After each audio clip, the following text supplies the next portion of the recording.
최근 아이들이 스마트폰이나 태블릿 PC 등으로 영상을 시청하는 시간이 길어지면서 눈 건강에도 비상이 걸리고 있습니다. 네, 오늘 내 몸 보고서에서는 소아 안과 질환에 대해 알아보겠습니다. 가톨릭대학교 서울성모병원 안과 신선영 교수와 함께합니다. 어서 오세요. 네, 반갑습니다. 네.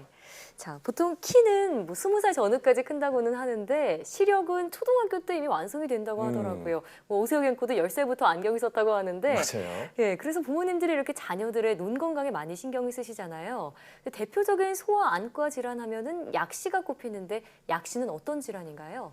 네, 약시란 안과 정밀 검사로는 특별한 이상이 없는데 안경을 껴도 두 눈 모두 시력이 잘 나오지 않거나 혹은 두 눈의 시력이 두 줄 이상 차이가 나는 상태를 말합니다.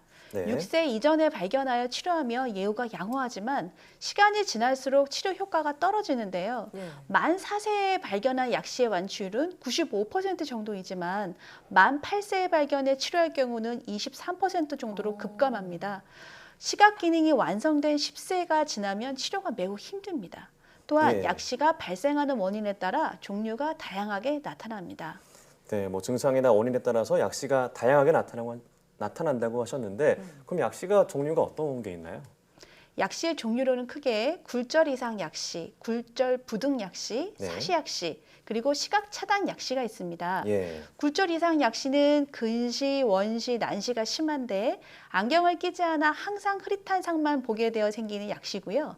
굴절 부등 약시와 사시 약시는 양쪽 눈의 굴절이 달라 생기는 약시입니다. 즉 빛의 굴절이 같지 않아서 한쪽 눈은 잘 보이고 다른 쪽 눈은 심한 원시나 근시로 잘 보이지 않을 때 잘 보이는 한쪽 눈만 사용해서 다른 쪽 눈은 사용하지 않아 약시가 됩니다. 시각 차단 약시는 빛이 지나가는 눈 통로에 혼탁을 일으키는 것으로 예를 들면 선천성 백내장, 각막 혼탁, 눈꺼풀 처짐 등으로 인해 발생할 수 있습니다. 예. 자, 앞서 약시가 나타나는 주 원인이 근시나 원시, 난시 때문이다 이런 말씀하셨는데 이 세 가지 저희가 많이 들어는 봤지만 정확하게 구분하기가 쉽지 예. 않습니다. 각각 어떤 차이가 있는지 궁금하고요. 이 근시, 원시, 난시가 아이들의 눈에는 어떤 영향을 미치나요? 네, 물체 해상이 망막 앞에 맺히는 게 근시, 그리고 물체 해상이 망막 뒤쪽에 맺히는 것이 원시, 그리고 물체 해상이 번져 보이는 게 난시입니다. 이 세 가지는 가장 흔한 소아 안과 질환인데요. 특히 우리나라 소아에서는 근시의 유병률이 점점 높아지고 있고요. 근시가 점점 더 빨리 발생하고 있습니다. 그리고 일단 근시가 한 번 생기면 좋아질 수는 없고 대개 20대 초반까지 진행하는데요. 완벽하게 근시 진행을 막을 수 있는 방법은 없지만 최대한 근시 진행을 늦추어서 고도 근시로의 진행을 막는 것이 매우 중요합니다. 예. 왜냐하면 고도 근시가 되면 시신경이나 망막에 병이 잘 오고요. 가벼운 외상에도 망막에 구멍이 나기 쉬우므로 주의해야 합니다. 지금까지 알려진 근시의 진행을 예방하는 방법 중에서는 저농도의 아트로핀 안약의 사용이 가장 효과적인 방법이 되겠습니다. 우리 병원 연구 결과뿐만 아니라 싱가포르나 대만 이런 아시아권에서 진행된 연구에서 저농도 아트로핀이 효과적으로 근시를 억제한다는 사실을 보이고 있는데요. 아트로핀은 조절을 약하게 마비시키고 안구 성장에 대한 신호 전달 체계를 통해 근시성 변화가 일어나지 않게 작용하는 것으로 알려져 있습니다. 하지만 매일 안약을 넣어야 한다는 불편함과 그리고 눈부심이 1% 정도에서 있을 수가 있고 드물게는 알레르기성 결막염이 생길 수 있습니다. 네, 참 요즘 아이들 보면 어렸을 때부터 안경 끼는 친구들이 많은 것 같아요. 맞아요. 저 역시도 아까 얘기를 했지만 10살 때부터 안경을 꼈는데 괜히 어렸을 때부터 안경을 껴서 눈이 나빠진 게 아닌가 이런 생각이 들기도 하는데요. 실제로는 어떤가요? 시력이 나쁜데 안경을 착용하지 않으면 사물의 상이 뚜렷하게 보이지 않고 시각적 자극이 없어 정상적으로 시력 발달이 되지 않습니다. 이런 상태가 계속되면 아이의 시력이 약해지는데요. 흔히 안경을 착용하면 시력이 떨어진다고 생각하는 것은 잘못된 상식이고요. 안경을 쓰면 사물의 상이 선명해지고 그리고 시각적으로 자극을 줘서 시력의 발달에 도움이 됩니다. 안경 착용에 대한 잘못된 상식까지 짚어봤고요. 자, 계속해서 사시에 대한 얘기로 넘어가 보겠습니다. 이 사시도 100명 중에 2명꼴로 발생하는 대표적인 소아안과 질환이라고 하는데 일단 이 사시가 무엇인지부터 설명해 주시죠. 네, 일반적으로 물체를 볼 때 두 눈을 사용하기 때문에 두 눈의 까만 눈동자가 모두 가운데 있는 게 정상입니다. 네. 하지만 한쪽 눈동자는 정면을 보고 있고 다른 한쪽은 다른 방향을 향한다면 사시로 진단할 수가 있습니다. 네. 사시는 뇌에서 안구 운동을 관장하는 신경 중추가 미숙하거나 부조화로 인해 발생하는 것으로 추측하지만 정확히 어느 부분에 어떤 이상으로 발생하는지는 밝혀지지 않았습니다. 네.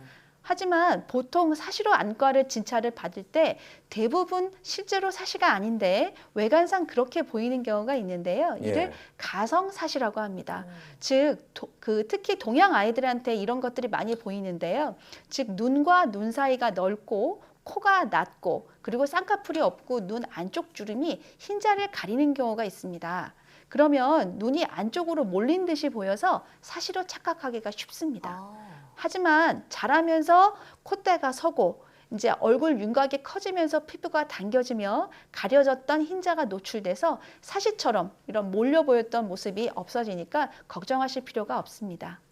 그렇군요. 진찰 후에 이제 이 아이는 가성사시입니다라고 하면은 안심을 하겠지만 네. 많은 부모들이 걱정을 많이 하실 것 맞아요. 같아요. 근데 이 사시에도 눈동자가 돌아가는 방향에 따라서 종류가 다양하다고요. 네, 눈동자가 밖으로 향하면 외사시, 안으로 몰리면 내사시, 위아래로 향하면 상사시와 하사시가 있습니다. 예. 그중 간헐 외사시와 조절 내사시라는 게 가장 흔하고요. 우리나라 아이들에게서는 간헐 외사시가 가장 많이 발생합니다. 예. 이것은 평소에는 괜찮다가 피곤하거나 멍한 상태로 있을 때 한쪽 눈동자가 바깥쪽으로 돌아가는 양상을 보입니다. 조절 내사시는 원시가 심해서 원시로 인해 눈동자가 안쪽으로 몰리는 증상으로 대개 약시를 동반하고요. 보통 2살 내지 3살쯤에 발생합니다. 예. 이런 경우 원시 안경을 꼭 착용하고 약시에 대한 치료가 필수입니다. 네. 방금 우리나라 아이들에게는 간헐적으로 눈동자가 바깥으로 향하는 간헐 외사시가 가장 많이 발생한다고 하셨는데 우리 부모님들이 그러면 아이가 이런 사시인지 확인할 수 있는 방법이 있다면 알려주시죠. 네, 아이가 텔레비전을 보거나 사물을 주시할 때 고개를 옆으로 돌린다면 사실을 의심할 수 있습니다. 간헐 외사시인 경우 햇빛이 밝은 바깥에 나가면은 또 한쪽 눈을 찡그립니다.